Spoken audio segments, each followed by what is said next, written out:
नमस्कार, शारदास किचन मध्ये आपलं सगळ्यांचं स्वागत आहे। आज आपण बनवणार आहोत चिगूरची भाजी। चिगूर आणि बार पण म्हणते याला, भोकरीचा। तर चला रेसिपीला सुरुवात करू। चला, इथं कढई गरम व्हायला ठेवलेली आहे। त्यामध्ये 1 चमचा तेल टाकून घ्यायचे। थोडेसे जिरे टाकून घ्यायचे। जिरे चांगले लाल झाले का मग आपण 2 कांदे बारीक कट करून घेतले ते टाकून घ्यायचे। कांदा चांगला आपला गोल्डन कलर येईपर्यंत परतून घ्यायचा।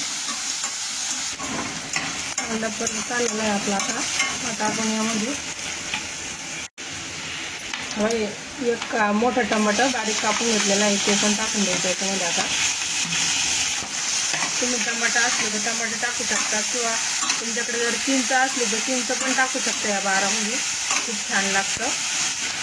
हे बघा, 6 ते 7 हिरव्या मिरच्या आणि लसणाचे 1 कांडे मी ठेचून घेतलेले आहे। ही पण याच्यामध्ये टाकून द्यायची आणि व्यवस्थित परतू द्यायची याला। आता सगळ्याला 2 मिनिटं।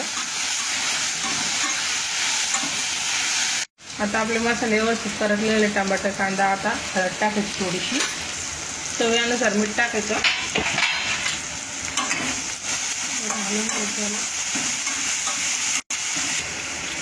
आता आपला चिगूर धुवून टाकून द्यायचं त्याच्यामध्ये।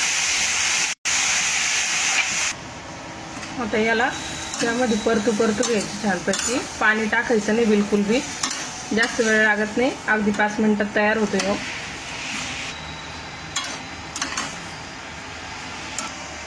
आता 2-3 मिनिटं झाकण ठेवून शिजू देऊया। आपण चेक करून झालेलं आहे आपलं बार। आता बघा तुम्ही कसं कोरडा झालेला आहे, एकदम मस्त भारी दिसतोय। आता आपण गॅस बंद करूया आणि भाजी काढून घेऊया। तुमच्याकडे काय म्हणता, भोकरीचा बार म्हणता का चिगूर म्हणता, मला कमेंट करून नक्कीच सांगा। आणि कोणाकोणाकडे खाल्ल्या जाते ही डिश ते पण सांगा। हे बघा, आपला चिगूर इथं तयार झालेला आहे। आजची रेसिपी तुम्हाला कशी वाटली कमेंट करून नक्कीच सांगा। आवडली असेल तर तुम्ही नक्कीच ट्राय करून बघा आणि अशाच नवनवीन रेसिपी बघण्यासाठी शारदास किचनला हक्काने सबस्क्राईब करा। भेटूया पुढच्या रेसिपी सोबत।